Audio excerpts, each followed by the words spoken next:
तर काय म्हणता मित्रमंडळी, जय भीम नमो बुद्धाय. तुम्हाला तर माहीतच आहे की आपण 3 महिन्यापर्यंत ग्रंथपठणाचे ब्लॉग टाकणार आहे.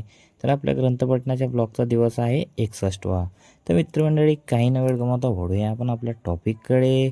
तर आजचा आपला टॉपिक हा आहे की त्याला सोडून जातो त्यावेळी त्या मनुष्याच्या आत्म्यावर अनेक संस्कार केले किंवा झालेले असतात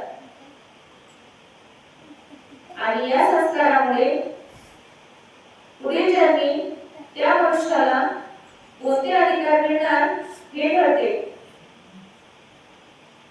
हिंदू धर्माचा हा सिद्धांत आत्म्याचे अस्तित्व न मानणाऱ्या बौद्ध कर्म सिद्धांताशी विसंगत आहे.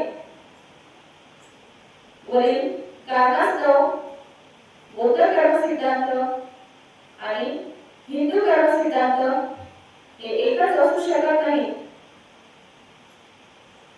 म्हणजेच हे दोन्हीही एकच आहेत असे मानणे केवळ मूर्खपणा ठरेल. जास्तीत जास्त इतकेच म्हणता येईल की